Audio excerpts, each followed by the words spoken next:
Hello and welcome. We are here, Division III National Championships. We've reached the quarterfinals of the women's division, and we have a honey of a matchup for you. I'm Kelsey Percy here with Danny Proby, and we are super excited. Danny, tell us about Wesleyan and St. Olaf.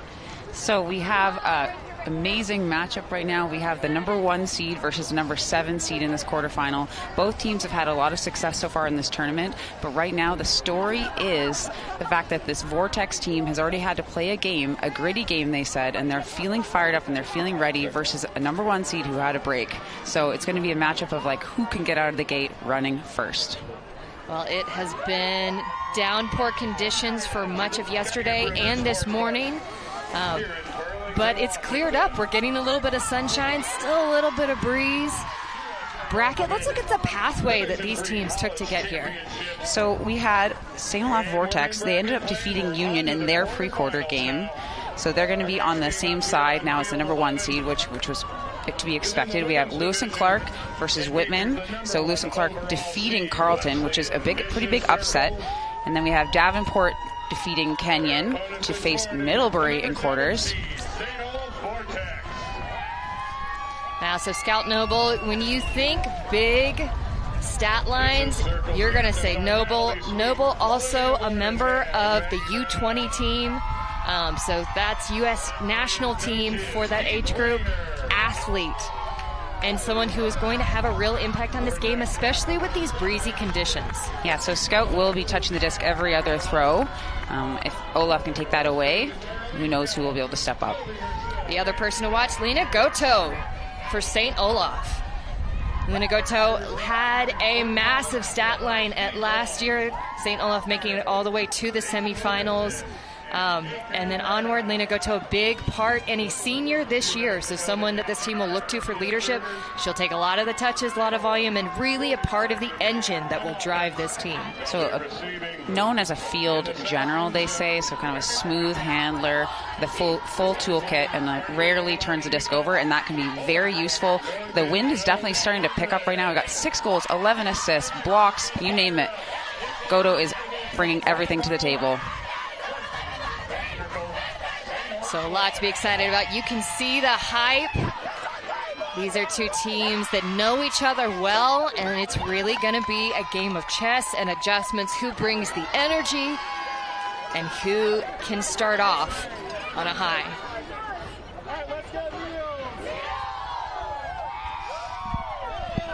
All right, we've had a lot of incredible quarterfinals already, or pre-quarters in the last round. We had a bunch of universe games.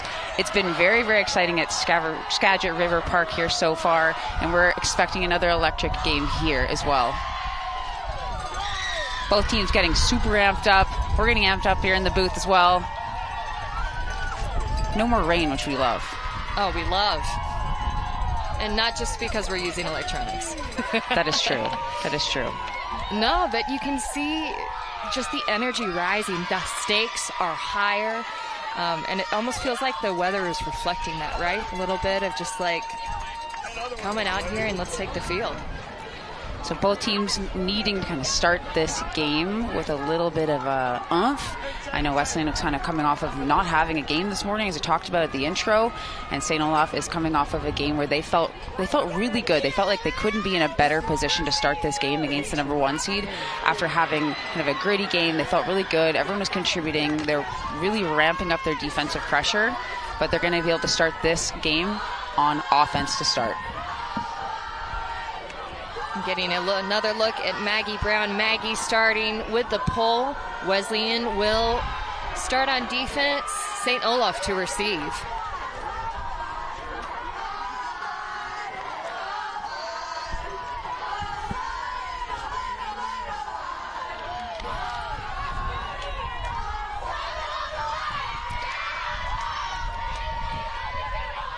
And you can see the impact of the wind already with the shortness of this pull. It has picked up from the previous round. Speaking of picking up, Goto starting with the disc. Looking for a reset, stall count rising. Connects with Van Sloten. Millhap touching the disc for the first time. Big D by Canutus Nadel from Wesleyan.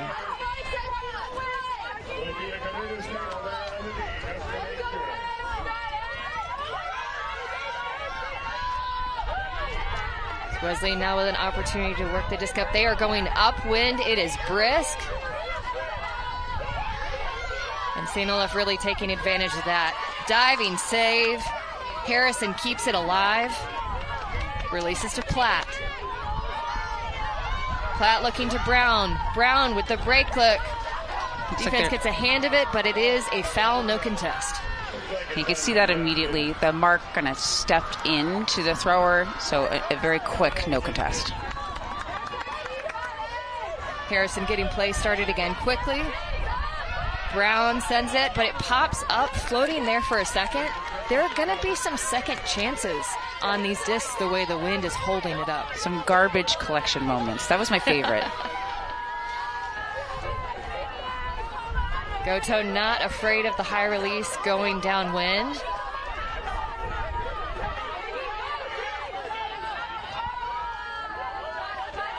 Canutus Nadel taking that Goto matchup and doing a very good job. Releases, just a little bit too much zip. Receiver not ready for it. That was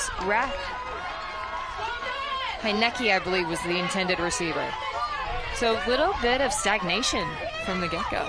A little bit, but also with the wind is picking up, kind of hitting us into this corner. If you are going to turn the disc over, deep into this corner is the right spot to do it. Brown picking up for Wesleyan. Gets a shot inside. There was some help defense, but the catch will go. A tip and a big D from Jansen.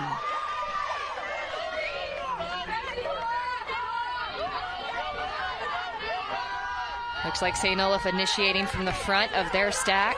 They'll release down the line. Millhop calling for the disc.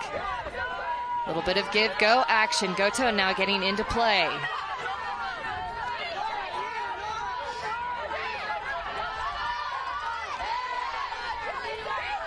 There's going, that's Heinecke now with the disc. Millhap just shy, will tap it in. Millhap looking, no movement, swings to Goto. Goto not looking to swing, just eyes for the score. Resets to Millhap. Millhap swings, crossfield, toes, and that's good. Lester with the score. Now, I've definitely been in this position before. You have the disc in that corner on the end zone. You're like, oh, I'm a good thrower. I trust my receivers. I can do lots of things with this. And you kind of stare right into that front cone space. But as soon as somebody does work to hit that break side, you hit that one break throw, magic happens. And even though that was an assist, sometimes if it's a hockey assist, that one person that can make that break throw to get off that sideline, that does that work, does everything in order to be able to get that punch score in. You know, and I've really enjoyed, I think the teams that have done best in the red zone so far today, right, are those that are moving it, that are kind of relentless in making the defense shift and entire channels and pathways open up. Yeah, you see, because they're locked into that front cone, the defense is, now we can sag off. We can slough off into this lane. Everybody's open on that break side. And it's hard to throw up into that wind. It does take courage, does take a lot of wrist snap, but if you do, you will be rewarded.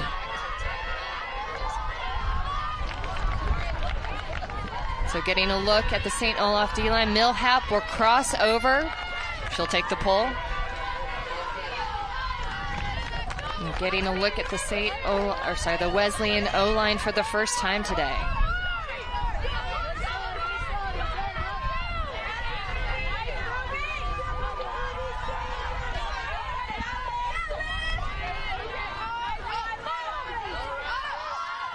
So a lot of quick action. Good grab there from Cornell.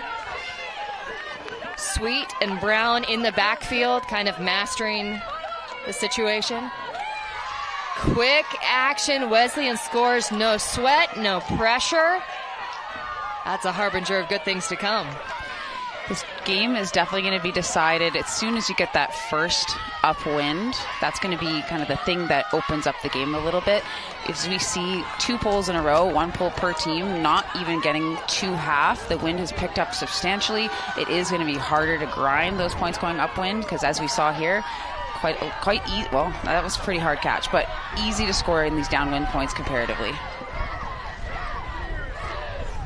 Yeah, just really impressive. So these are not upwind, but definitely through wind swings.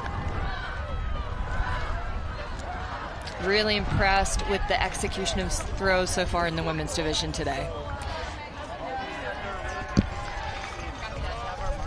Yeah, Brown there with a really nice assist. I like that step out. Again, the bravery to be able to throw right into the teeth of the wind is super important.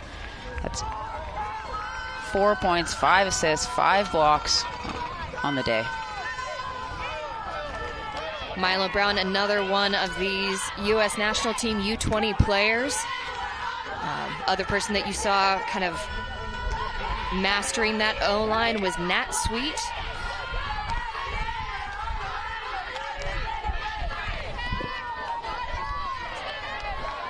All right, so St. Olaf to pick up. Goto, of course, initiating play.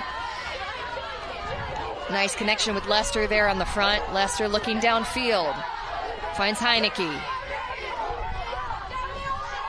Looking at options. Might have been a drop, might have been contact. Looking like foul, no contest. So Heineke will remain possession. Sends it, disc is popping up. Big snag from Goto, and that, my friends, is why Linnea Goto was our player to watch for the St. Olaf team. But the high release, just a little too casual. It could just drop in the wind. The wind going the way it is, it's just going to make it sit down onto the ground. Wesleyan going with the quick attack. Fast breaking down the field. Sweet right now with the disc. Miscommunication, and that's a backfield turn. Yeah, you got to throw a little bit more direct on those passes going down into the wind on the resets. You got to throw a little bit more at your target and less into space. It can be a really challenging throw. Goto picks up again. And just like that, another hand block, this time from Sweet. They take off towards the deep. Oh, and the bobble from Knutas Nadel. Almost recovered it, but it goes to the ground. We're likely going to see a lot of plays like that where the disc is just going to pop. Commentator's curse. And while we had stayed a little clean to begin with, now turn again. 4 turns in almost as many seconds.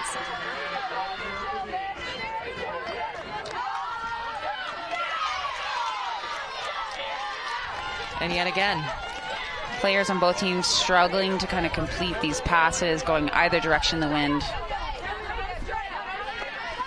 If you read the recap of yesterday, the predictions going into this, you'll notice that a lot of the quote-unquote stars of the teams maybe disproportionately high number of turns. This is part of why. When you're the person picking up and you're throwing in these conditions, it can be very challenging. Cornell right now with the disc. Connects with Brown. This is the 3rd hand block we've seen on this point. I'm loving the athleticism. Like, this is an intensity that, quite frankly, I don't think we saw in the men's game the last round. This is fantastic. Definitely not at the beginning. Especially not at the beginning. Oh, we reached it by the end. Love that inside look. Little scary. Brown coming into the traffic to knock it away. 2 players on the ground.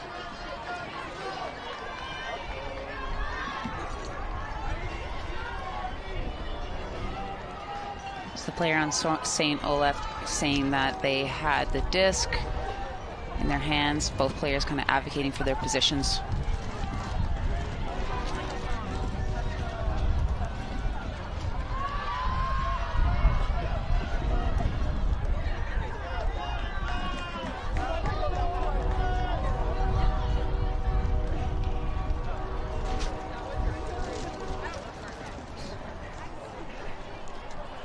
So you're coming to us.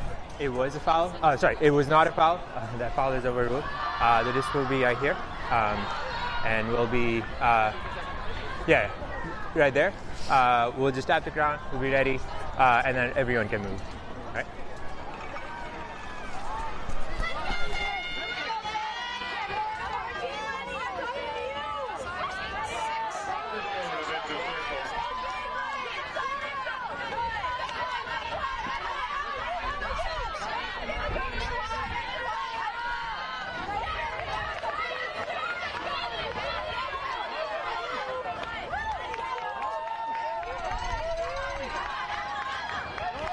So we have Wesleyan on the doorstep of getting the first Upwind break here.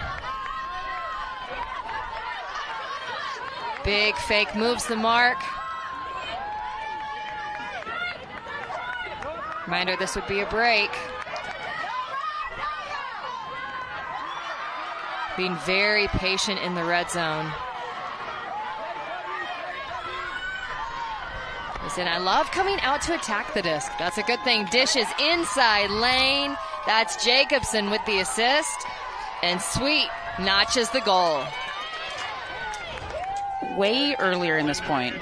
Feels like an eternity ago, but I was very impressed with Sweet's defense. I saw really smart cutter defense, the appropriate amount of sloughing and orbiting in the lanes, taking away a lot of looks, and the ability to kind of contribute on both sides of the disc is what makes these players so great. To be able to get that upwind break has so much to do with Sweet, not only on offense, but also on the defensive pressure earlier in the point. Okay, so coaching call here.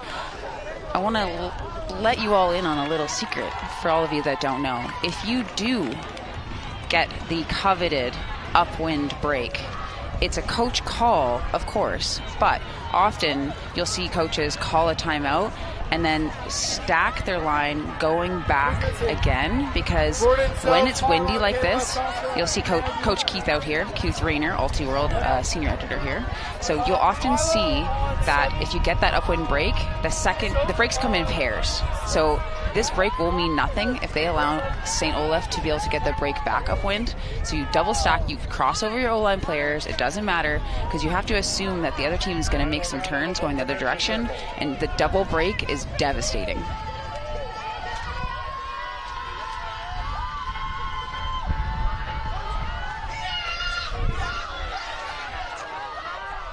So incredible pull all the way into the corner. You can see Wesleyan coming down with a lot of pressure.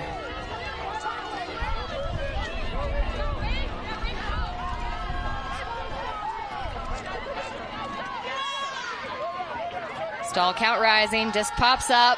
Lots of players in the area, but it's Rachel Katzovitz who comes down with it. Diving bid, can't keep it alive. Millhop was very close on that one. So another opportunity for Wesleyan here. Just for a break chance. Ooh, the speed of that one just kind of popping off the chest of Raskin, unable to keep it under control. Goto picks up. Danny, what are you seeing with the cutting and spacing motion from St. Olaf right now? I think Weston's doing a good job of staying tight. I think that it could be a little bit more on the no under side, but I think it looks like St. Olaf is not as, how do you say, like taking charge in the lanes. They're not cutting as aggressively as I think that they should be or could be in those spots, but they are going to get another opportunity to right the ship. Yeah, still trading turns back and forth. Goto picks up, fakes the big huck. Instead will conserve. Stall count rising. Getting to a lot of high stalls so far in this game. Millhop's pass intended for Katzovitz did not connect. Wesleyan with another break opportunity.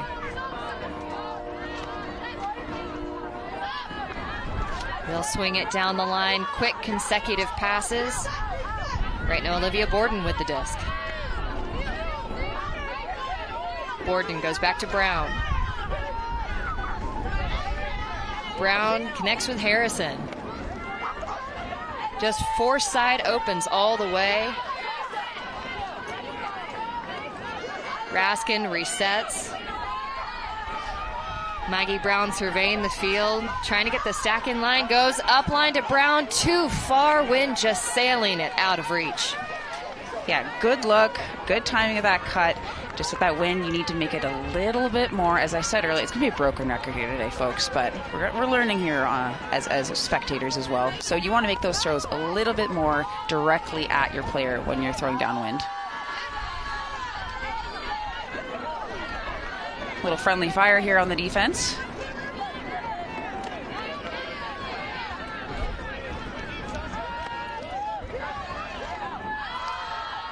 Beautiful throw into space. Will it stay in bounds? The wind says no. Wind says no. Yeah, not seeing quite enough touch on these throws. So turn heavy affair here in the last couple points. Do you think, in your case, Danny, do you just adapt your mentality and accept the turns, or do you change your play? I mean, on the line, when I'm coaching and I'm playing in a windy game, every single time I'm on the line, I'm telling my athletes or I'm telling my teammates, oh, short field turnover here. It's an absolute gift. Sweet. Brown picks up, quick one, pass, it's in. That's Kanutas Nadell with the score. As I was saying, every time I'm on the line, I'm saying, we're going downwind, throw at your receiver, throw with touch, or if you're going upwind, you're going to throw snappy, throw IO. I'm always reminding them because mid-game, when you're in the middle of it, you're, especially these athletes who are playing every single point, they're not getting used to a specific direction of the wind. They're changing their throws every single point. So we're going to see a bunch of these turnovers here. So again, maybe not quite adjusting to the difference of the wind direction.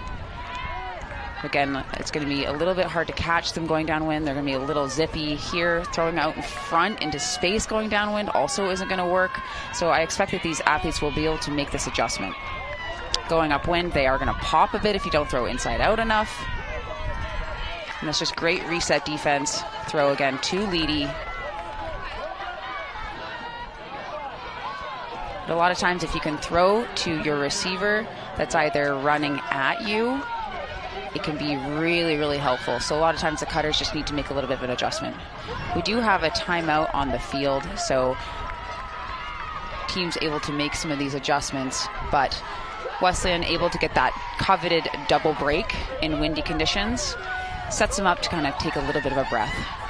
And as you saw on your screen just a moment ago, St. Olaf taking those deep breaths right now, trying to reset, game that going, maybe the way they had hoped or planned, but 3-1, that's nothing. It's literally nothing. That's what I've learned so far this weekend, is that no lead is safe. And that makes it exciting. Sometimes you're watching Club Ultimate or something, and if a team goes up a couple breaks, it can feel like you're out of it. But these players, they never give up because they know that they're never out until it's over. So you can see Scout Noble there rallying troops. Had a couple fun conversations with our coworker Keith Rayner, saying, they lead this team more than I do. It doesn't surprise me, I guess.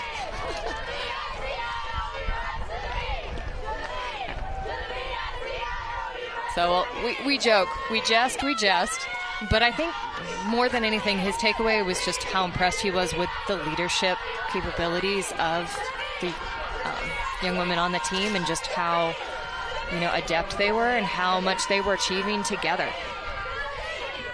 Noble with the pull. Best one we've seen today going in this upwind direction. That was an incredible pull. But we are offside. Brutal. Goto centers it. Love that just inside dish. Katsevitz finds Hanecki. Up to Millhop. Millhop immediately sends it just too far. Millhop was dialed in those first 2 points, and we've seen a couple more misses. And maybe just there's this sense of urgency, of feeling you have to get it out there, but you need touch more than anything going downwind, right, Danny? Take 2 full breaths and then throw. It allows you to kind of think about the wind. It allows you to slow down your throwing motion. So now Wesleyan with the opportunity. Noble leading the charge. High cutters, but so far the defense doing a good job of taking away the unders. Cornell right now with the disc. Resets again to Noble, going up line. That pass intended for Sweet just bounced off the hands. Sweet immediately sets the mark.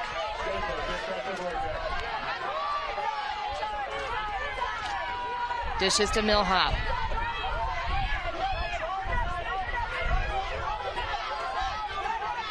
Inside to Goto. That lefty high release is just devastating. Lester right now with the disc, looking to reset. Good coverage by Sweet. Has to go downfield. Tosses it over the head of Sweet. Goto now in motion. Connects with Millhop. Nothing happening downfield. Goto locked in on the disc. Another hand block. Another hand block. Have we hit 6 yet? If we haven't yet, we're close. We're close. We're on the doorstep. It's just windy conditions. It is harder when athletes have to think a little bit longer about their throw. They do telegraph the throw a little bit. Over under on 6 hand blocks before half. Like 6 more? 6 total. 6 total. Over. I love gambling. This is a dangerous game you're playing with me. Goto fakes the over. Sweet reacts, and instead the low to Millhop.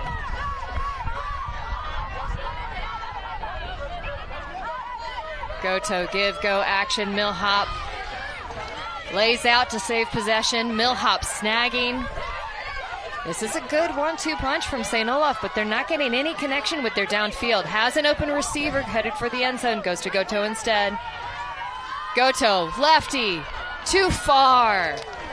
I really like that look. I thought that was going to connect. I think if sometimes if the disc pops up, people will try to jump to catch it. If you just stop and run it out, oftentimes you'll get it. That shot intended for Lester just popped up more than Lester was expecting. So Wesleyan, another opportunity. Noble with the reset. In this tough corner. Look at that wind turning the disc. You can just see it flutter. Noble going every other. Inside. Finds Spitz. A lot of pressure here. Cornell with the disc, looking for a reset. Defense is tight. Gets it to Noble. Noble fakes the downfield. Inside, lots of congestion. That shot was intended for Olivia Benton, fondly known as Benny by her teammates. I love that name. Benny's a very endearing name. Apologies by their teammates. But Goto now picking up, working with Millhop again. With this downwind, I'd love to see them set up a deep cut, wouldn't you? Yeah, it's clear that they're used to running everything through their handler core. They're not really connecting with their cutters as much. I find their cutters are quite deep, and their handlers do kind of push up into the lanes and take away some of the angles, but you said connecting deep. They send Millhop. There's a lot of contact. Okay, so Millhop calling. Noble, no contest. Shout out for the hand signals. Love you all so much on the field for using your hand signals. It's very, very useful. Also, how refreshing is how quickly these are getting resolved. Yeah. After the last game that we just called, this is very fast. It's very nice. We want to keep them playing. We want to keep them warm. We want to keep the action moving for you at home. Massively impressed. So Millhop will pick up. They are just short of the end zone. Has a cutter, looking to connect disc, trailing edge. Oh, and just fingertip too far. That shot was intended for Katsevitz. Love the layout. Effort and commitment. But right now it's Jacobson picking up. Jacobson will swing. Noble, Goto. Scary but safe play. Noble gets it upfield to Spitz. Spitz looking, lots of congestion downfield. Noble cranks it, upwind, connects with Platt. Platt in space, looking for the reset. Love the communication there on the reset. I want you here. Yes. Noble looking again. Disc goes too high, but a good adjustment. Wesleyan moving very quickly upwind. Sweet right now with the disc. This one tipped just off the fingertips and running out of room. They hit the sideline, unable to keep it in bounds. That's a tough one. They were moving so well. And we've seen a couple drops where the person is trying to catch it either like thumbs low or thumbs high, but in these conditions with the disc, that when it pops like it does, you kind of need to try to catch pancake and jump into it. You're seeing the full sidelines. Wesleyan has a deep roster, and they are all here. Noble, stall count rising, pinned to the sideline, looking for an outlet. Connects with Platt. Platt inches from the end zone. Back to Noble. I'd love to see them shut down that reset, but Noble just shaking free at will. Platt gesturing, Noble, stall count again, connects. Noble to Platt. Big break score. I know we said 3-1. That's nothing. Is 4-1 something? Well, again, the breaks usually come in pairs. So I think 4-1 very quickly becomes 5-1. And if you're St. Olaf, that's devastating because the amount of time you actually spent in your end zone set so close to punching in that necessary hold to have the team go all the way back up 70 yards to score the break is devastating. So we're going to get a look at all of the turnovers here, a little bit of the miscues on the throws. So this is all Olaf kind of struggling with these downwind touch throws. And then he finally able to punch in the break for the upwind goal. They're hyped up. Yeah, so impressed. And you're absolutely right. That upwind, and it just makes it that much easier to punch in the downwind. You can see a lot of these players staying out there. You can see Noble, you can see Maggie Brown, Sweet staying out. Again, you've got that upwind break. You have to seal it with the downwind break. It's an absolute gift. Milo Brown with the disc. They are really stacking this line.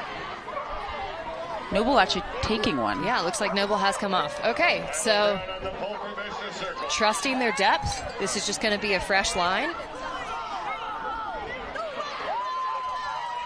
Big downwind pull. Watch that sail.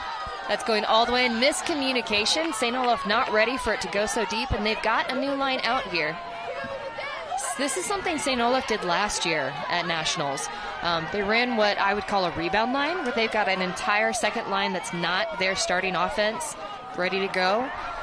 You know, it's a little risky because you don't always have your playmakers out there, but you let your playmakers rest, and you develop depth because you then have an entire other line with chemistry.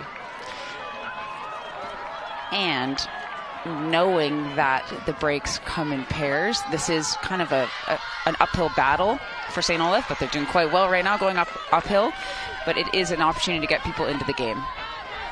Yeah, absolutely. Erickson swings it over. Jansen right now looking, running a vertical stack, St. Olaf this time, but nice job swinging. Just a little frantic energy still. You can tell they're trying to calm down. Bats, they're connected up. Found Wencheluski. Sorry, that's Stender. Stender laser up the line. Hits Erickson. This has been mostly Forsyth so far. He was really hugging this line. Oh, and just forced out. Again, if we are able to break this disc off the sideline, it just opens up the offense so much. Yeah, Jansen maintained possession, but by that point was out of bounds, so it will turn over. Milo Brown picking up the disc. They immediately send it deep. It's got touch, but just outside the fingers. That was an incredible effort, and I love that look. I love that look, too. One isolated receiver, not a big pileup of people. There was a little bit of effort to put a little bit more touch on it. Maya Salzman was the one that made that cut and just was absolutely hauling, but just too far. Quick D, short field opportunity for Wesleyan here as it's smacked away.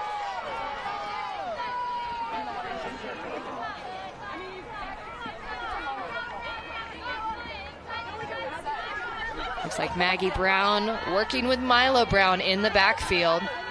into traffic, sails through multiple hands, and hits the ground.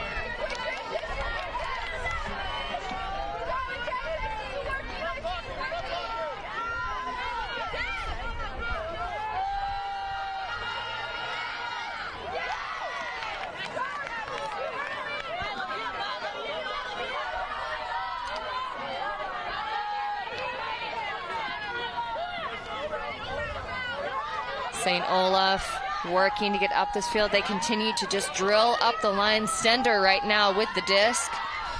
Finds Jansen. Love that inside shot to Walsh. Walsh again continuing on the break side. This is good momentum.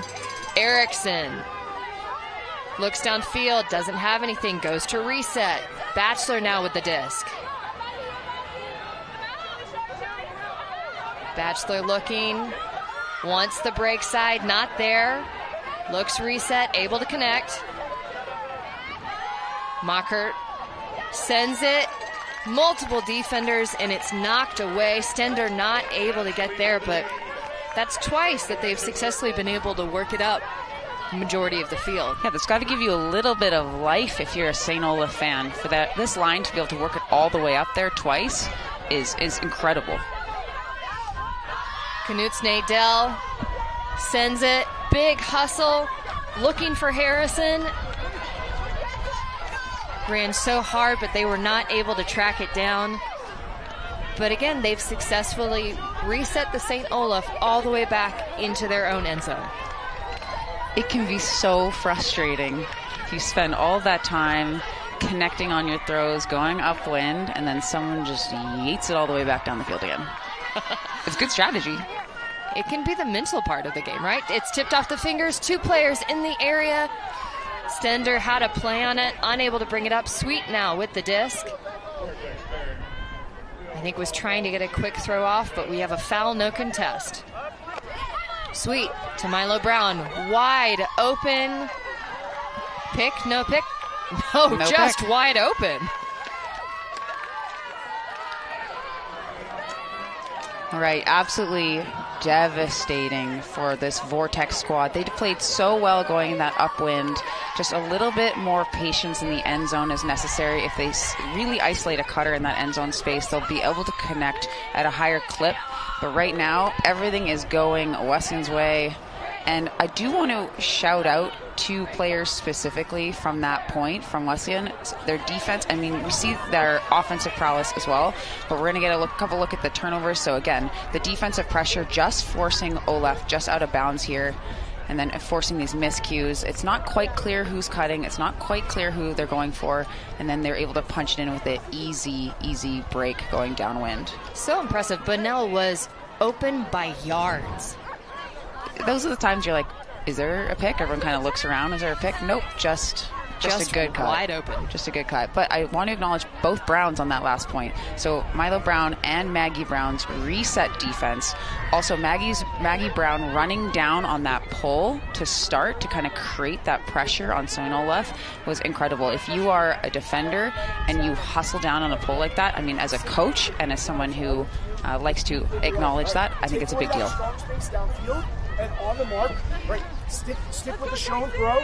Make them beat you with a hard inside throw. Stop that around and keep those up lines off them. Okay, so you know with simple recipe, we practice this all year. We're prepared to do this. Okay. All right, let's get Meals. Mac. Shoes. Scout. Milo. Listening there to the incredible Keith Rayner.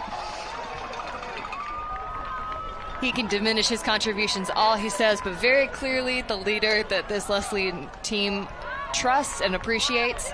St. Olaf down 5-1. They need a response. How will they find it? Who will step up? These are the questions they have to be talking about. And, you know, as we've said so many times, when little things like that are going wrong and another team is playing phenomenally, you go back to fundamentals. Catch, throw, play for each other. Yes, absolutely. And then we did also talk to Keith yesterday. They did have a universe win against Davenport yesterday, and he said his squad won that game in spite of him, actually. So he does self-deprecate for sure, but we know the squad trusts in him. They trust in each other as well. So Millhop picking up, working again with Goto. Getting a look at a set play here, clearing out. And then initiating right now Katsevitz with the disc, looking downfield. Really trying to get into that second cutter layer. Julia Mockert. Looking Goto. Being incredibly covered by Milo Brown, who swats it away. I'm absolutely obsessed with that matchup. Brown hits Platt. Platt looking for a reset.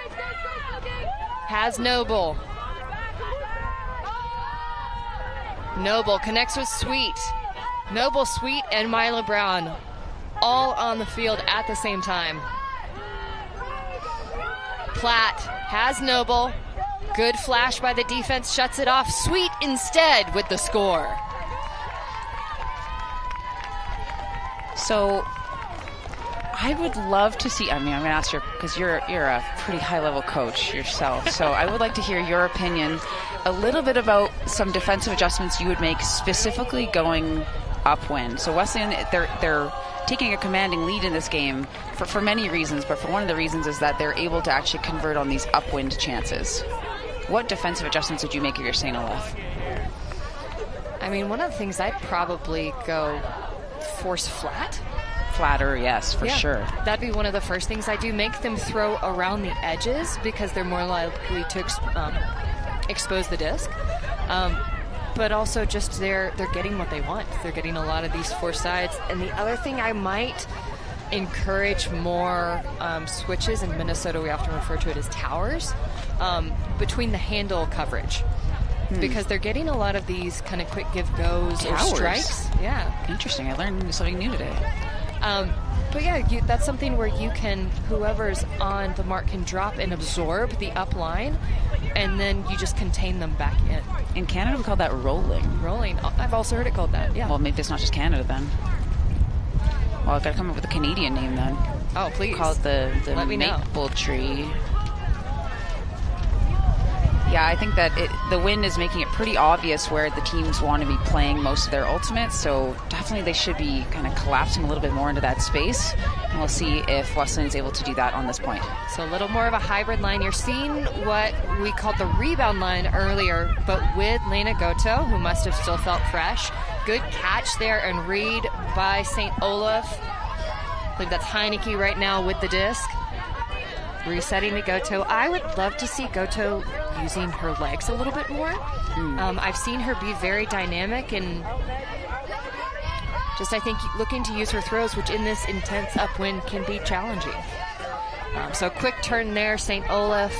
Noble picking up for Wesleyan. Another opportunity. Milo Brown with the snag. Shot out into space. End zone and score. Canutas Nadell brings it home.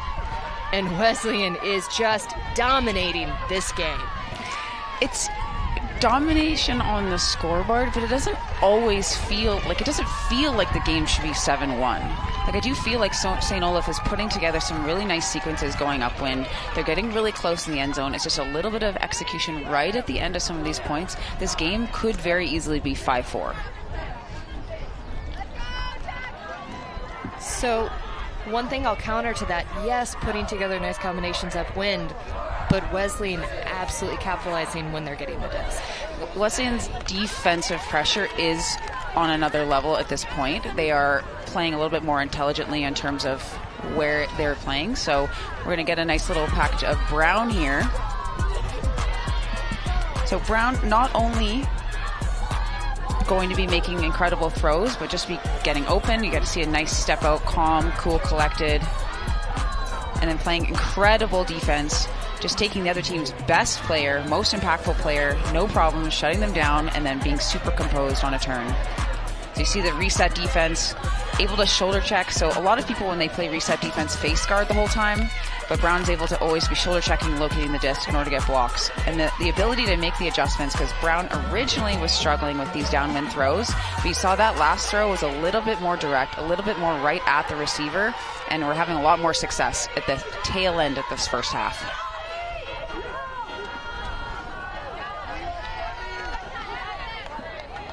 So right now we've got St. Olaf with the disc going downwind.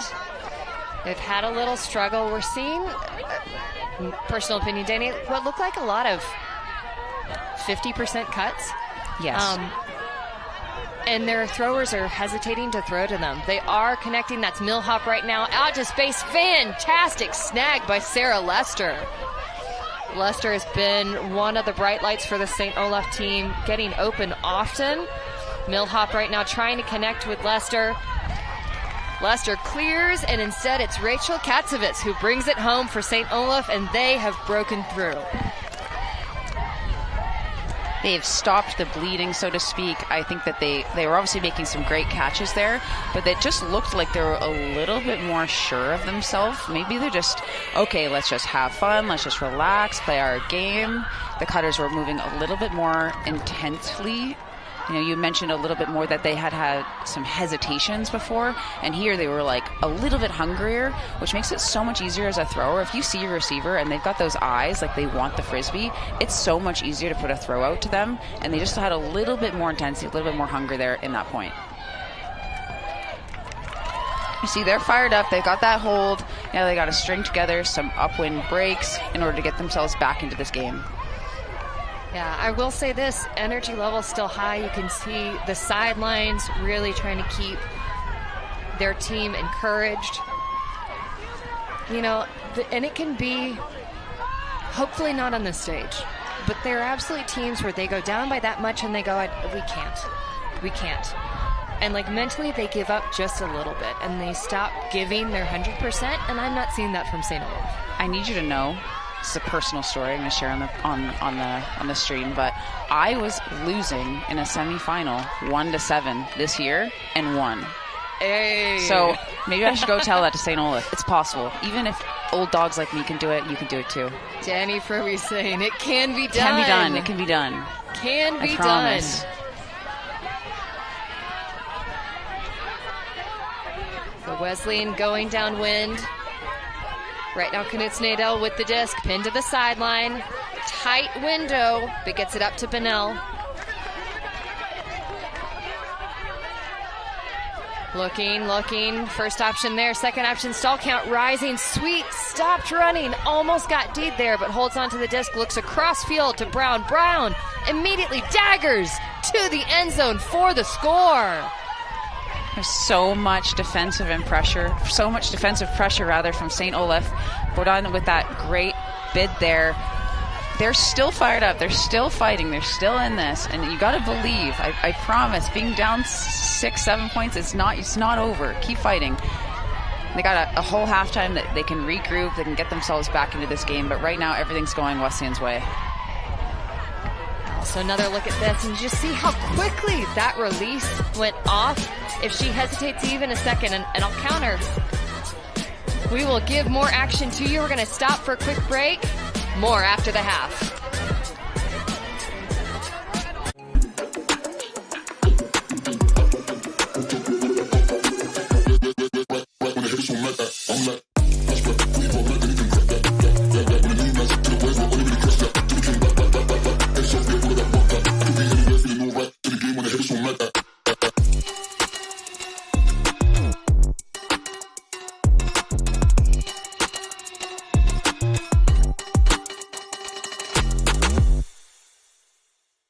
On the grand stage to keep possession. Huge bid. Gets the touch. Great opportunity to determine that they break with ease. Throw it the full 80 yards to the field. Are you kidding me? And an incredible pick. Are you kidding me? Oh my God! One of the plays of the year.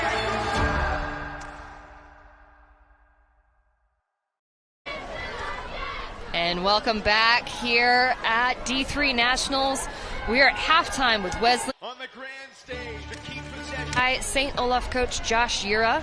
Josh, welcome. Hi, thanks for having me. Yeah, absolutely.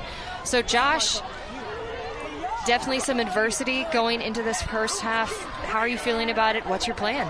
I like it. Obviously this is a good team, right? So we knew that they were going to punch us in the face a little bit in that first half once they got a couple breaks. But we've played teams like this before. We've come back from leads like this before. I think we're very close on a lot of Ds, and we're forcing a lot of pressure. I think it's just offensively converting after that. Swinging it to the sidelines. They've done a really good job trapping us on the sidelines off a turn. But if we can get it back in the middle of the field and give our throwers a chance to throw out to big spaces, I really like our odds.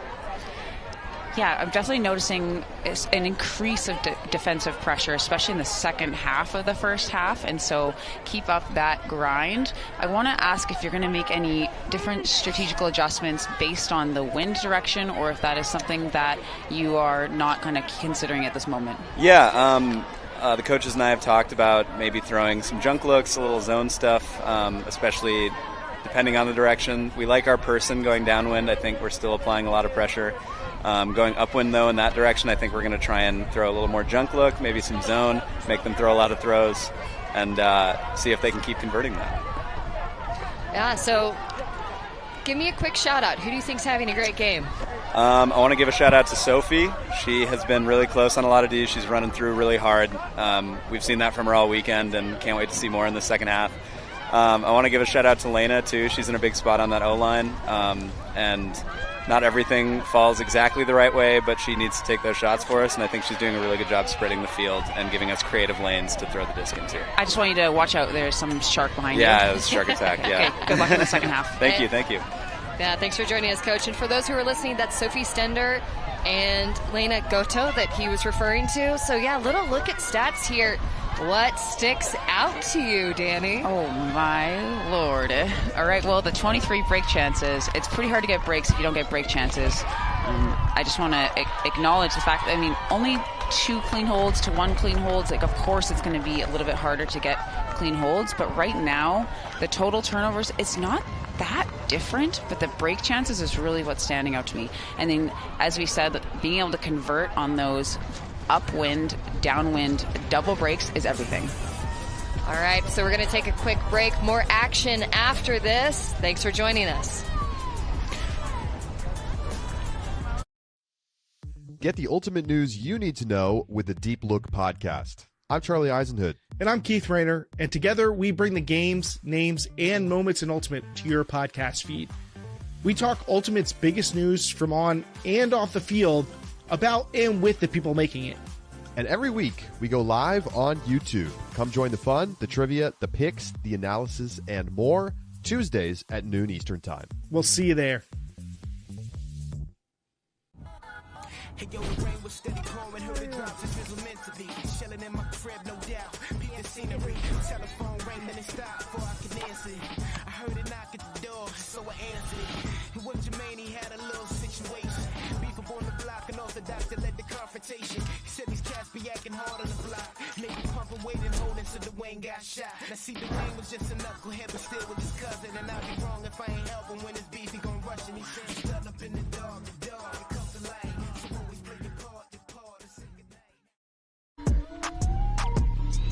Hello and welcome back. We are here at D3 Women's Quarters, Wesleyan versus St. Olaf, where Wesleyan has a dominant lead. We are joined by Keith Rayner, our very own. Keith, how you feeling about that hot start? I'm feeling great. We had a great warm-up. We had a tough day yesterday where we had our ups and downs, and we felt it was really important to come out and get a great start today, especially after the way Olaf had their pre-quarter go. So I feel really good, and the defensive intensity we're bringing is exactly what we've been preaching at practice. Hello, Keith. Thank you so much for joining us here. I know you're unfamiliar with being on media trained, but it's nice to have you on. How does this thing work again? Yeah, no, you're doing great so far. Great job. But I do want to ask you about your upwind, downwind strategy. So you do get this coveted upwind break. How do you determine who plays and what style of ultimate you play on the downwinds? If you want to give a little insight to the fans. If it were a stronger wind, I might be more disciplined about how we're strategizing for upwind, downwind. But I don't actually think it's had a massive impact on our personnel in this game. We try and make sure that we have some strong throwers who can push it upwind when we need to. But we're really focused on our defensive matchups and our intensity on that end. And that hasn't really changed based on which direction we're going. So mainly that's been our focus from a personnel standpoint. Yeah. Definitely noticing the defensive pressure. One quick question. Ketchup chips from Canada, yay or nay? Did your team like them or not? I'm kind of mid on them, but the team was fading them hard. They're all USA as far as the chips go. No, whatever. It's all right. Keith, we love you. Thanks for joining us. Good luck in the second half. Thanks, y'all. All right, so action set to begin again. Wesleyan will be receiving the disc upwind. And that's Grace Millhop there with the disc, who's going to be pulling. Does it feel like the wind is rising? It definitely feels colder. We'll see about the pull. The pull is kind of the gauge. If pulls get past half, I feel like maybe the wind is not as bad. I've heard in Washington sometimes there's something called January. January. But we're going to talk about the action shot. Sweet was in the area downfield. It goes to ground instead. Yeah, so January, like winterly cold in June, is that a thing and doesn't actually get hot till July? No, it's not a thing. It's not a thing. This is actually very abnormal Lies. for May. This is very abnormal for May. I promise. Everyone's like, oh yeah, have nationals in the Pacific Northwest, they said. I'm like, I swear. Millhop, gorgeous break, goes upfield. Finds Walsh. Walsh looking once the inside, daggers it off the hands. Char Bachelor almost put that in. Noble immediately shooting. Has Platt. And the sun shines for that downwind break. Sorry, downwind hold. That was not an easy throw. With the wind, I know Keith Rayner was saying that they're not really thinking too much about the wind in terms of their line calling strategy, but obviously the throwers are thinking a lot about the wind when they make that, because that's a nice snap, the right amount of edge for it to carry through, throwing again more at the receiver rather than into space. There's a beautiful execution and a great way to start the second half if you are a Wesleyan fan. We use the expression sometimes out on a platter, and in downwind, that's what that looks like. Absolutely. As a receiver, you just love looking up and having a frisbee coming right at you. You don't need to change your direction. You don't need to do anything. You can just clap catch it, which clap catching in the wind is the superior way to catch if you can. Noble there, having an extremely successful game. You see the 2 assists, but impact has been so much bigger than that stat line. Absolutely. I think a lot of times we do play a lot into these stats. We see the goals, we see the assists, we see the blocks. But to me, it's overall touches, it's hockey assists, it's blocks, it's all the other things. And the ability to pull right into the teeth of the wind. And Noble has definitely been the engine for this defense, getting lots of reps here as they are on the break train. Goto immediately fires downfield. Cutter maybe drawing up just too short. Noble will get another chance. Going up line, Goto with pressure. Knut Nadell holds on. Noble working, but I like that mark shift. That made it very, very difficult for that strike cut. Noble still gets it, sends it up line, tips off, but Wesleyan maintains possession. Kaufman Rosengarten was there to pick up the garbage dishes to Noble, and wham, bam. Pick, call now. I'll hold on to my thank you, ma'am. So disc will go back to Noble. Sarah Lester currently on the mark, and that's a nice lanky mark match for Noble. But open side cut. Noble gets the assist. Wesleyan puts another one on the board. Nora Jacobson with the score. So another upwind break for Wesleyan.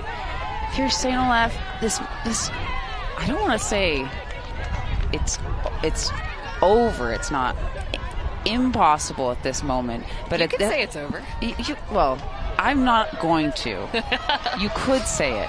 But do you love underdogs? I do love. Oh my God, I'm obsessed with. I mean, I just love dogs in general, but I love underdogs. So one thing I do want to say that if you are St. Olaf in this moment, okay, you're down 10-2. You're maybe thinking about what's happening next. Okay, how do we build some momentum? How do we gain some confidence? How do we learn from what's happening so that we can move forward in this tournament with our future games after this, our future game after this, and still be able to perform? But there's also a lens in which you have nothing to lose. Yeah. You're down by this much. You have nothing to hold back. There should be no fear. Just go for it. Yeah, at a certain point, you're like, okay, we might have dug ourselves into a deep hole, but let's just go ball out. We're on stream. There's fans. Look at the fans here. There's people watching at home. Just go ball out. Go make a big play. Go be proud of how you left this game. We still have 33 minutes left in regulation as well. And an unmarked, undefended. Have you ever seen a like, Danny? I mean, I have, actually. But Wesleyan, little too fast on that downwind throw. Noble can't chase it down. It almost looked like Wesleyan was hanging back. It was, yeah, the undefended turn.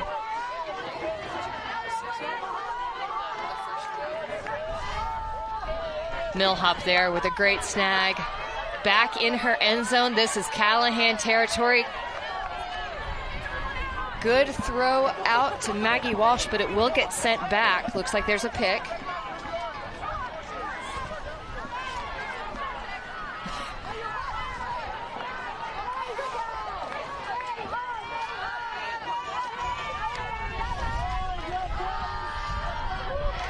But the second time will go. Walsh now with the disc, gets it up line, but the wind just pulls it inside. We may have another call. There was a pick. I think it's overturned, didn't affect. So we're getting the game moving quickly again. Noble picks up. Stack is way downfield. But going to do a little give-go action with Jacobson.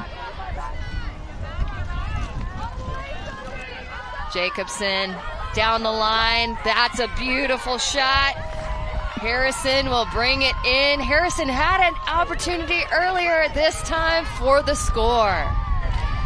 Now, I know that Jacobson did attempt an assist earlier in this exact point and overcooked it a bit, threw it a little fast. So the ability to, later on in this point, take an extra second, dial it back a little bit, and then be able to make that throw. So but watch we'll be able this to again. Yes. This was that first play, uncovered, and it just chips out. And that can be fatigue. That can be when you're not thinking too much. What an unusual error.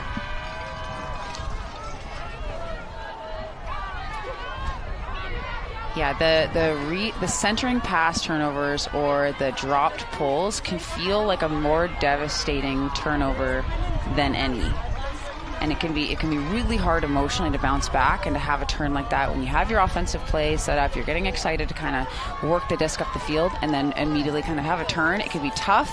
They did play pretty strong defense on a turn, but Wesleyan's offense is just too crisp. Yeah, everything rolling the right way for Wesleyan. They are, the way they're cracking, they're going to finish this game with time to spare. You know, let me throw you this one, Danny. Is this a disadvantage to them because they're not really facing adversity in this game? How does this set them up for the semifinal? It can be a risk. It can absolutely be a risk, but I think that's why Wesleyan seems to be focusing so much on their defense and their ability to stay tight. So they're staying really engaged. They're all staying locked in, regardless of whether maybe they're generating the turns. I mean, they generated one right there, or whether the team is turning it over on their own. They still seem engaged. They still seem ready. They also had a tight game yesterday. Well, I'll throw you one. If you're Wesleyan, do you throw your lines wide open and give your depth a chance to play in these high-stakes situations and season them for next year? I would. Personally, as a coach, I would start resting people. That said, there's also something to be said about finishing a game as quickly as possible to get off the field, to rest more. And I know that there's merits to both. So right now, St. Olaf has earned the disc back. That was Lester with the D. Lester also going deep, disc out, but not enough touch. I don't think Lester thought it was coming.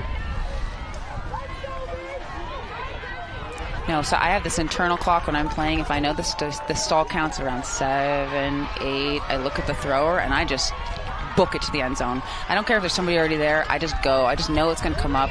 And you got so many late goals that way. As the person usually throwing those throws, I teach my team to do that. Okay, I lied. I'm the one that's throwing them too. At Masters Worlds this last year, I had 0 goals, 22 assists. And most of them were like stall 8, stall 9. So I did lie there. But if you're a receiver, stall 8, stall 9, go to the end zone.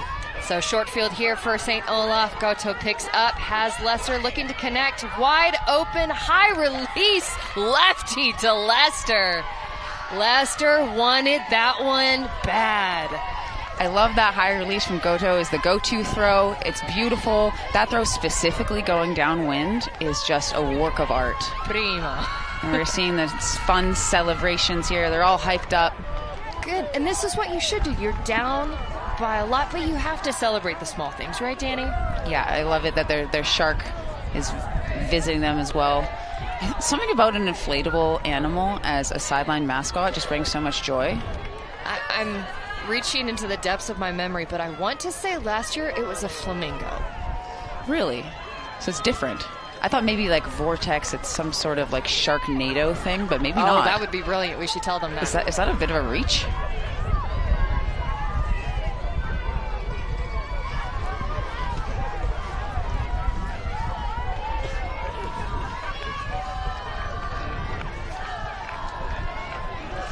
All right. We are still in this game. There's so much time left to go. Vortex is going to be pulling into the wind, trying to get their first upwind break of the game.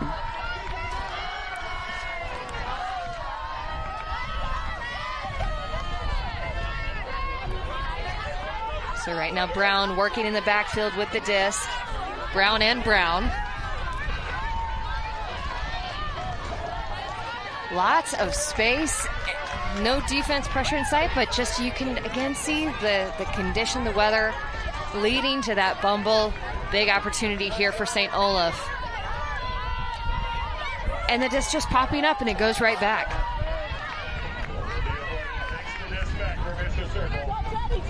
Gordon resets back, going inside, just a little bit too much heat on these short throws going downwind. That's where you want that touch. Sweet on the mark, has the mill hop matchup. Cuts coming, but the coverage pressure is tight. Bachelor right now with the disc. Good snagging grab. Step out there by Walsh. Mill hop brings it home first. Upwind break for St. Olaf.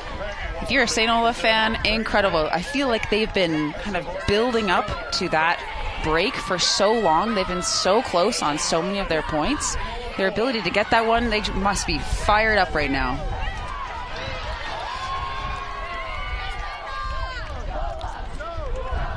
All right, so we're going to get another look at this first defensive set. So if we could pause right here. So I like this look coming from St. Olaf. So they have this mark here. They have an ear here and another ear here, kind of looking like it's a little bit more like a diamond or an arrowhead.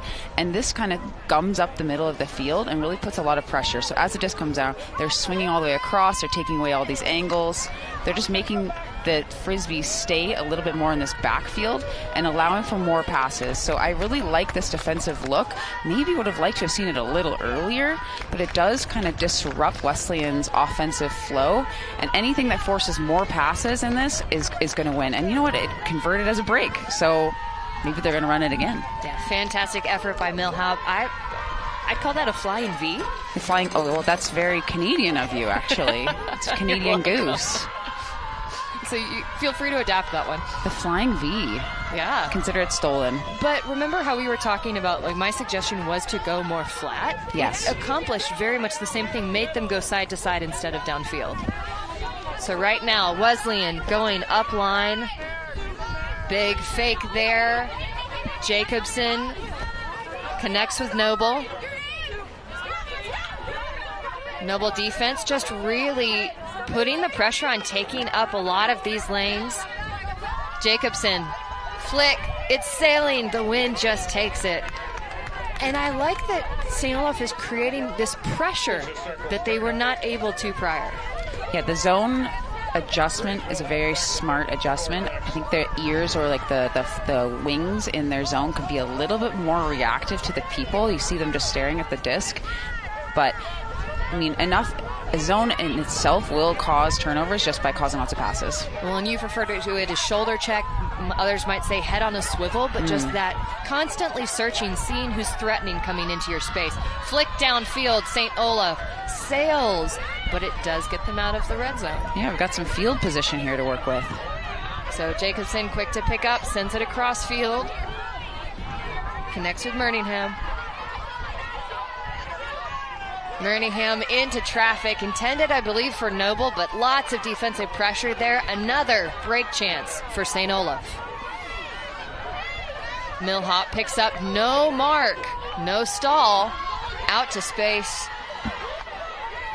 Erickson dishes back to Millhop. Millhop just commanding the field right now. Batchelor to the end zone and just out of reach. I really like that end zone set. Looks like they're using the width of the field a lot more confidently right now. And yeah, just out of the tips of the fingers, but that was a really beautiful offensive look. Yeah, this is the resilience we were talking about. I love how confident and aggressive St. Olaf is being right now. This is a good chance to ramp it up because we're still in Callahan country. Fantastic pressure there. Swing across from Merningham. Wesleyan now out of their end zone. Send it upwind. Platt is there. It's holding. She will chase it down. Amelia Platt looking. Wants a reset. We talked about how she likes to communicate. Noble out to space.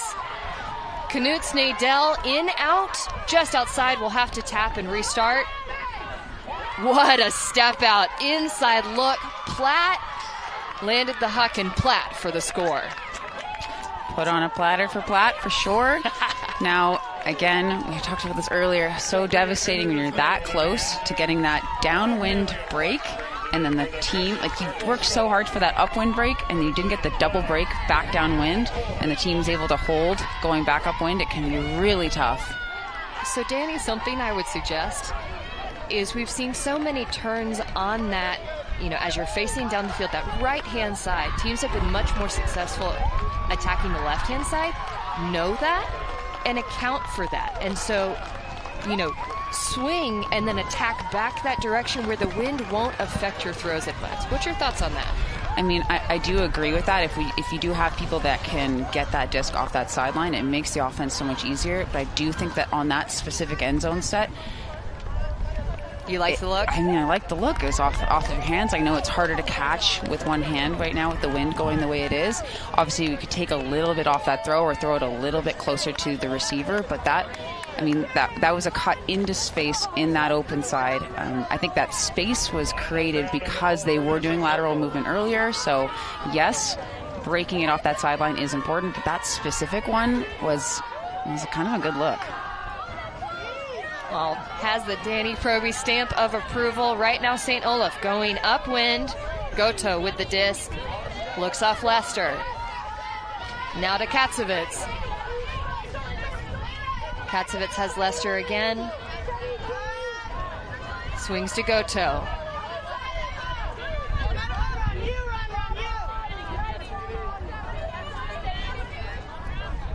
Lots of cutting chaos downfield. Goto releases, connects. Katsevitz right now sending for Lester. It's hanging up. Sweet's in the area. Looks like no call. Sweet will immediately send it downfield. Raskin brings it home. Has an option. Has three defenders. Finds Milo Brown. Milo Brown, that immediate shot, it's like there's a homing beacon for the end zone. I would, if I were marking Brown there, I would see that had happened to me multiple times. Take a really wide angle to try to stop that. Trying to get a look at this D by Sweet here.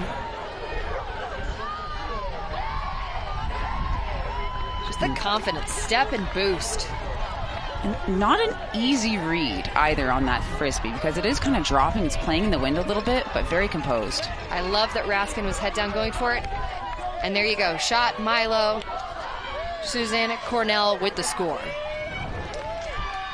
All right, so we are coming in towards the end of this game. Everything seems to be going Wesleyan's way. I think there was a little bit of moment for St. Olaf where they were feeling a little bit more themselves, being a little bit more confident.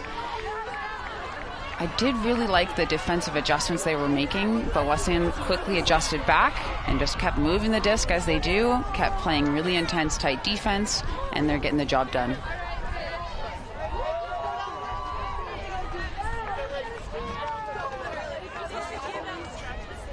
I mean, if you're the offense on St. Olaf, are there any adjustments you'd be having their cutters make?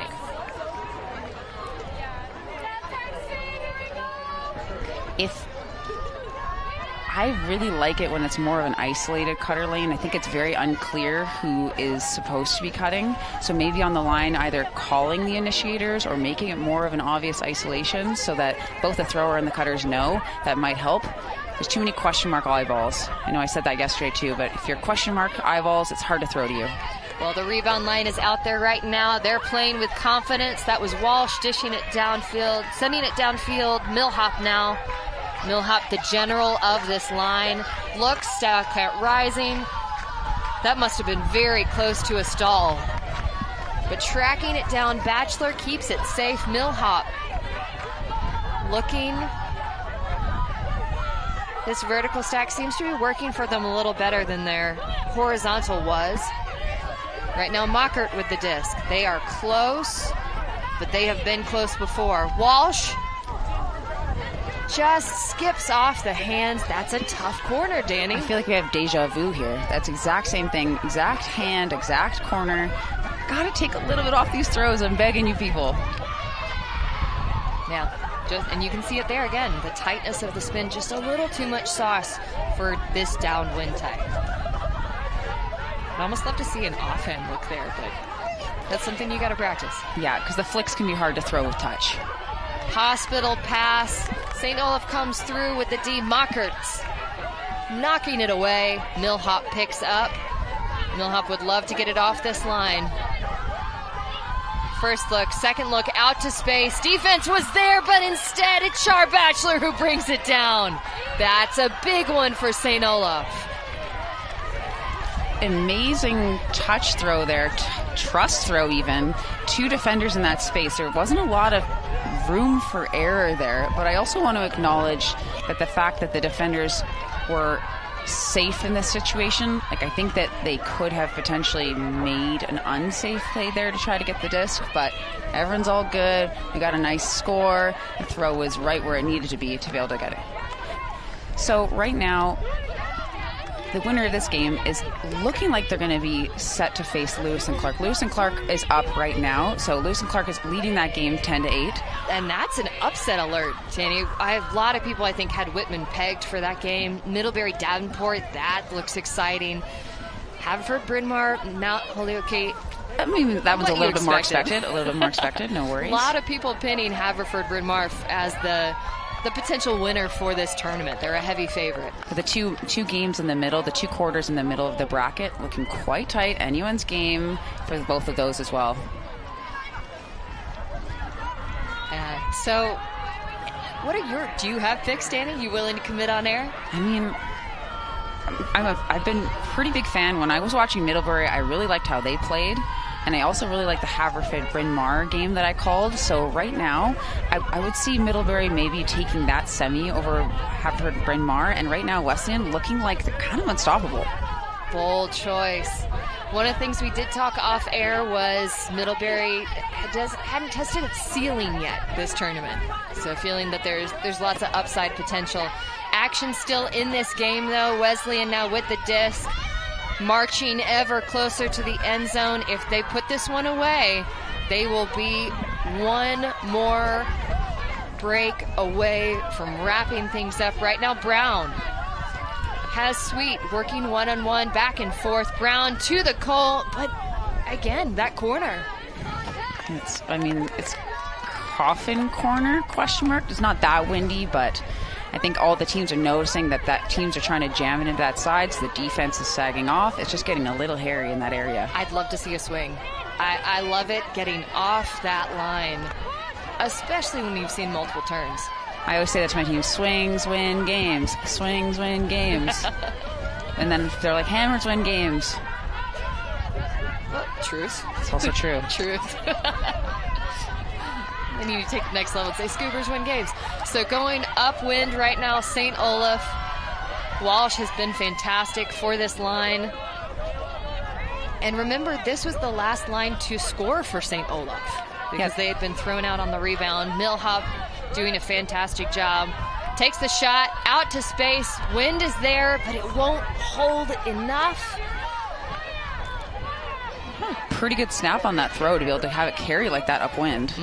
And that we saw the wind die down for a fraction of a second, and that might have been part of what led to that throw sailing so far.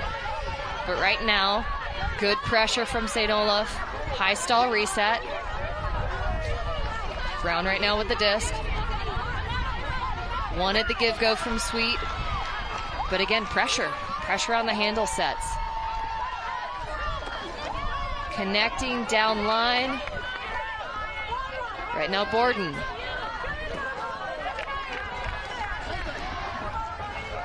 Wrong Wen couldn't maintain possession throughout the contact with the ground, and so St. Olaf will get another opportunity. Millhop, good touch. Gets it over to Batchelor. Batchelor to Walsh. Walsh so good in the air this game. Fantastic grab from Stender. Stender arcs it towards the end zone, but too much sauce. Now the throw before that, you saw the adjustment. Brought it down, threw it a little bit more IO. The throw was on target, and then that last throw, just a little too flat, carries over on that OI edge because of the wind, and then went over the receiver's head. As a coach, if there's a windy day, I love to blast it out to my team. Go throw now. Yeah, now. As we see this nice urban tumbleweed or the garbage bag floating in the background. Oh, Sweet. Into a narrow window there for Borden. Couldn't keep it. So Millhop will pick up, and this time with a slightly shorter field.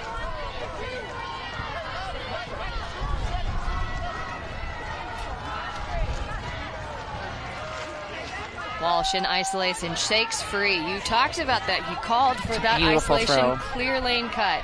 Beautiful throw to an open receiver. Walsh still looking downfield. Connects with Batchelor. Batchelor over to Millhop. And it's so easy to just chuck something towards the end zone. But if they're patient, Millhop again. But they're pinned on that corner. Can they swing it off? Shot in. And you see just the frustration goes down to one knee as it throw turfs. There's this temptation to just want to finish it. You're like, oh, I'm right here. And all the players get able to catch their breath now with this timeout call.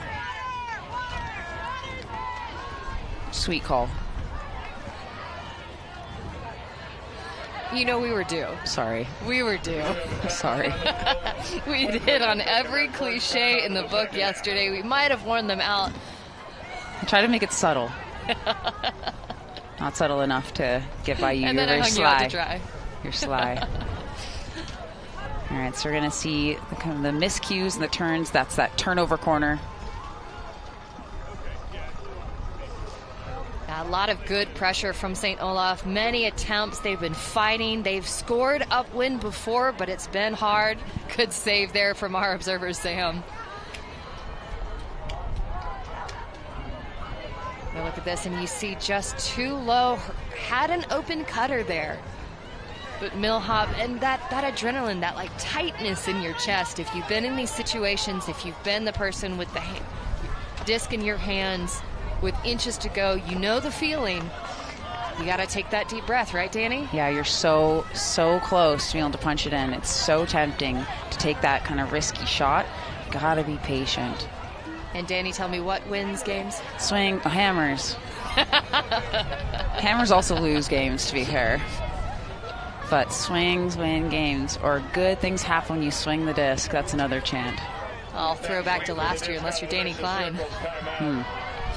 You really missed out last year, D3. Well, I'm a big fan. I'm obsessed now. That didn't watch, go back, watch that film. There were some bangers, men's and women's division D3 last year. Just like that disc gets banged into the ground. Another hand St. block. Olaf, short field.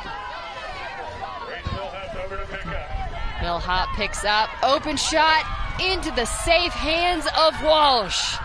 Big celebration, big energy. You'd think St. Olaf had just won the game, but you've got to celebrate the little things. Yeah, nice upwind break. Here we go. And I love that we were able to get that kind of redo for them, because sometimes when you get that upwind chance and you just miss it and the team yeets it all the way, being able to get this hand block right away on here allowed them to just set up right back in end zone again. So nice touch on that end zone. Again, you talked about a flatter mark that really, really helps. So we're going to get a look at this cut here, because I really want to acknowledge, we pause here. So you see that we're kind of running at the defender here, and it makes them kind of take a step back, and then you kind of have an advantage. So really smart cut to kind of cut this direction and then be able to scoop up that line. So an underrated skill in that spot. A lot of people will just start cutting laterally, but if you actually attack your defender first, you're able to get a lot more separation and actually just get open up line for an easy score. Cutting clinic being put on by Danny Proby here on No, not air. by me. Not by me. They did it. Yeah, Walsh just doing fantastic things for the St. Olaf team. Wesleyan on the line. Looks like Noble out here for this one. Noble has been incredibly successful in executing those upwind throws. And so far, Danny, I believe every time there's been an upwind break, except one, there's been a downwind break to follow. So we'll see which trend follows for us on this one.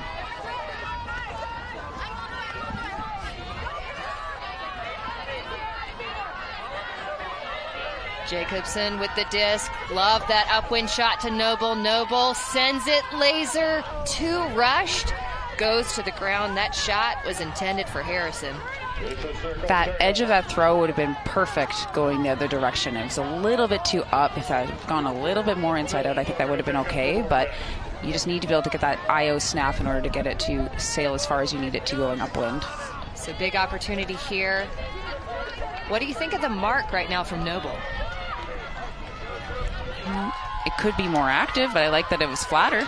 Yeah, so to me it looked like Millhop wanted a big downwind boost, and that flat mark took it away. And you can see the marks shifting. Walsh right now with the disc working with Millhop. Maybe a little bit of contact there. Maybe a bit of an injury call, like a cleat situation. Interesting thing about kind of an injury call, if it is an injury because of contact with another person, you don't have to sub, but if you get injured on your own, you do have to sub. Shot by Millhop to the end zone. There's pressure, but ruled out. So Stender will tap it in. Immediately resets to Mockert. Mockert swings. Millhop.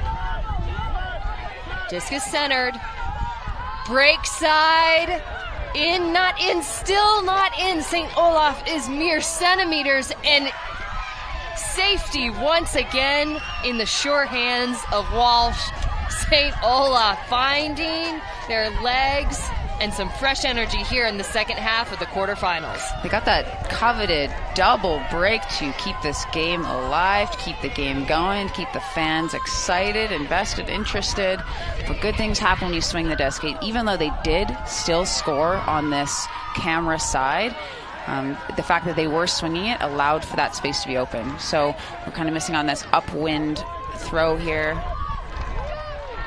And a nice break there. It kind of felt like they were so close. I felt like that first one maybe was in, but they were very calm and composed, and we're waiting for that surefire cut, not super far into space. Well, and you highlighted it earlier, Danny, but something I think this line for St. Olaf is doing so well is keeping their cutting lines very, very clear. They're the lanes, rather, in where they should be cutting, and also very clear on, like, who's next up. Sometimes you can just get so antsy. You're like, oh, but I can win my matchup, but I can win my matchup. But sometimes if you're patient and you allow the person whose cut it is to go, that's you being a good teammate. And what we're seeing right now, Lena Goto crossing over, really loading up this line for St. Olaf. They've scored 2 breaks. Can they score one more? And as I like to say, make it to half. Yes. Oh, that's a good. I've never heard that before. Maybe it's a Southern thing. That's the second thing I'm going to steal from you today. But yeah, if you're really down in a game, sometimes that's a victory of, like, get it past half, get it to 8. It's like a little mental thing.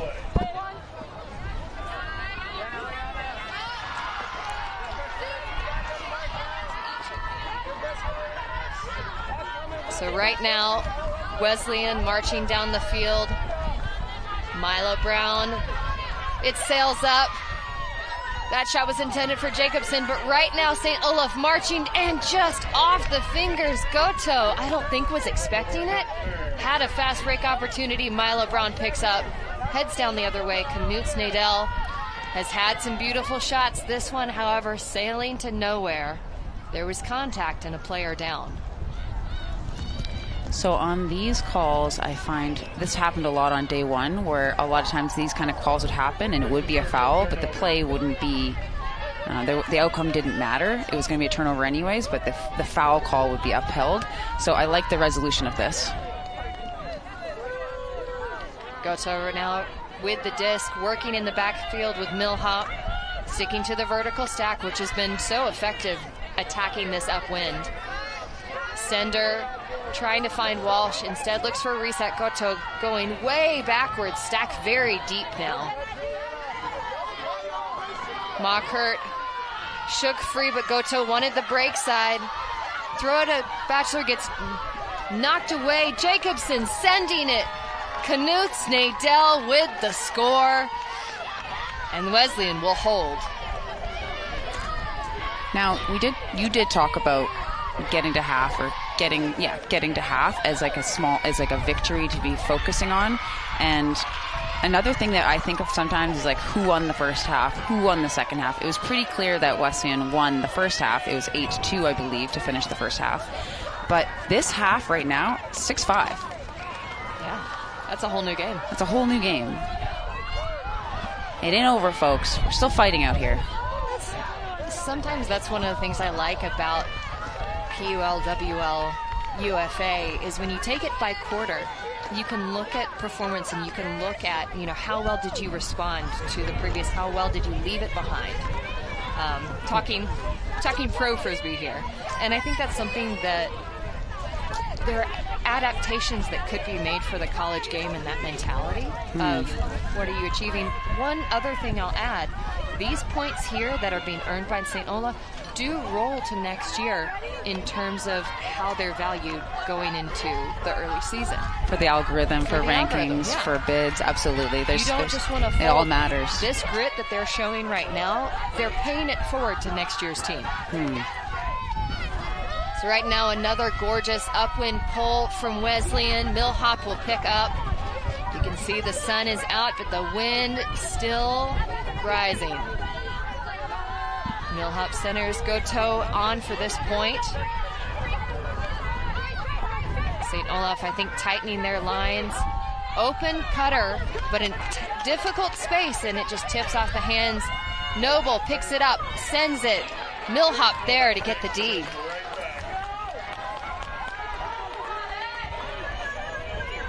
Millhop working with Goto. Cutters consistently cutting to this break side. This is an interesting setup. Had an cutter downfield, but it just falls short, smacked away. I believe that was Knut Nadel with the D, and now with the open cut.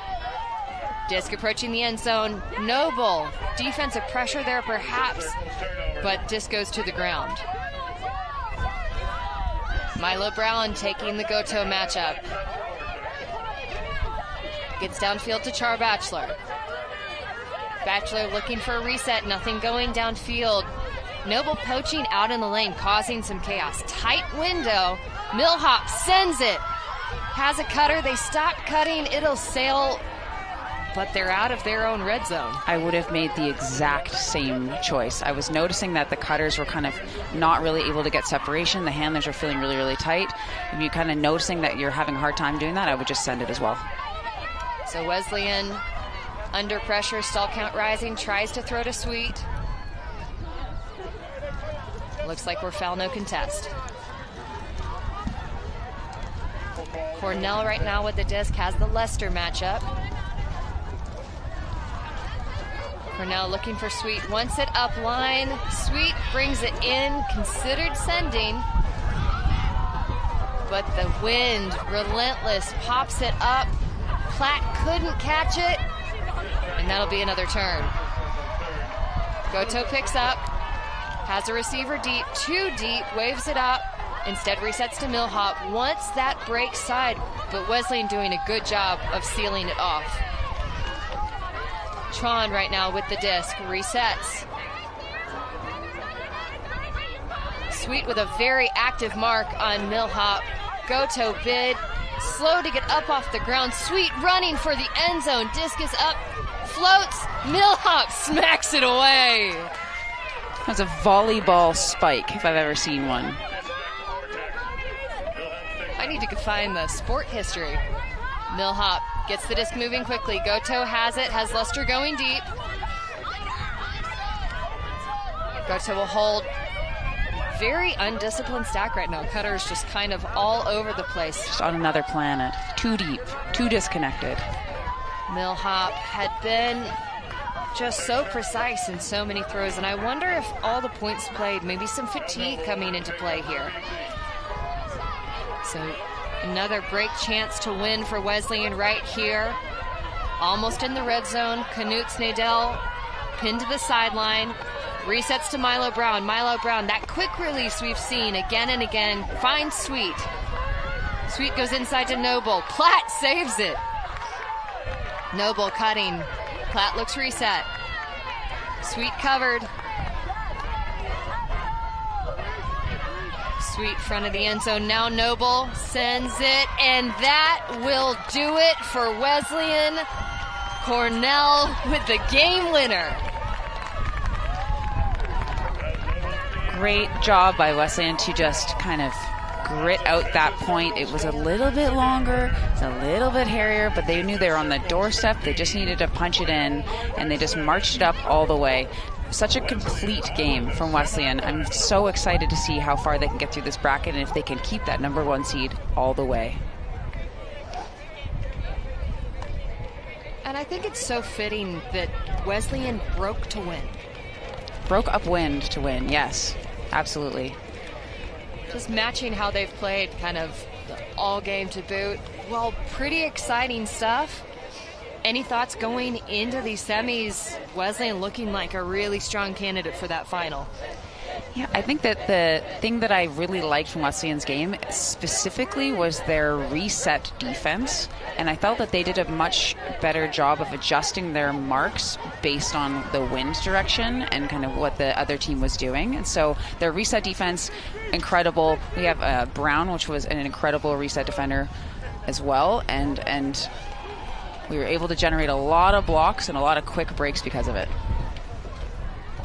So here shortly we're going to be joined by Milo Brown. They had a fantastic game, and looking forward to hearing a little bit of insight. But looking at, let's say, the high posture, but also just relaxed. Milo, thanks so much for joining us. Fantastic win. How you feeling? I'm feeling ecstatic. This is my first college nationals, and I wouldn't rather have won that game with any other team. I'm so proud of everyone for just pushing through this game, pushing through this weekend. It's just a joy to be here and a joy to be with this team. Yeah, so 6 assists and 2 blocks for that game for you. I think 2 blocks doesn't even do justice for the type of defense that you were playing. What goes through your mind when you're playing reset defense? And can you give any tips to the people watching at home? Because you were putting on a clinic. Yeah, I mean, I think one of the big things, it's like part of our team is that we trust each other, and I know that like I can face guard, I can go one-on-one with my person, and I know that the eyes I don't have on the back of my head, my teammates have for me. And I think that that's like a team thing. It's not just like an individual thing. We build it up as a team to have that ability for me to be able to go one-on-one, face guarding, watching the hips of my opponent, and letting the disc be the responsibility of my teammates on the sideline. One thing that I did note, though, on the stream is that you are in a face guarding position, but you do position yourself really well to be able to shoulder check and look at the disc as well, and that was one of your blocks that you were able to get. How do you know when to look? Is it just an intuition? Yeah, I mean, I think it's a little bit of like realizing how high the stall count might be when I'm like first getting onto that position. I'm really just checked in on the hips, and then at some point I'm listening to the stall count. I'm waiting for that high stall. I know the disc is going to come out when the stall is higher. All good stuff. Well, Milo, what are you looking forward into your next matchup? I know we've got a lot of tight games here. How are you feeling about being in the semis? I'm so overjoyed. Like, coming into this weekend, I was excited to just be at national championship tournament, but even more so be with this team. I'm so excited that we have such an amazing, strong senior class, and I'm just so glad I get to be playing more games with those people. Well, thanks so much for joining us. You had a fantastic game. Good luck, and hopefully we see you back here on the stream. Yeah, thank you so much. All right, so little bit of look at the bracket. Tied game right now. Universe, Whitman, and Lewis and Clark. The winner of that will take on Wesleyan at the top of the bracket. Bottom bracket, Middlebury leading Davenport 11-9. Haverford, Bryn Mawr commanding win over Mount Holyoke 15-4. Danny, what a show. We're getting a little bit of a look of these parents. We're going to see all the hand blocks happening out here with these incredible marks. Both teams really grinding it out. Yeah, it was an athletic game, an absolute execution by Wesleyan. Here in the wind, they went upwind, they went downwind, they put pressure, and they took it to St. Olaf, securing their place in the semifinals. It's going to be an exciting one. We're looking forward to more action. Stay tuned. If you're in the Discord, you'll be front line on the action. We'll know here shortly who our matchup is. Join us for the action here shortly. Semifinals coming up.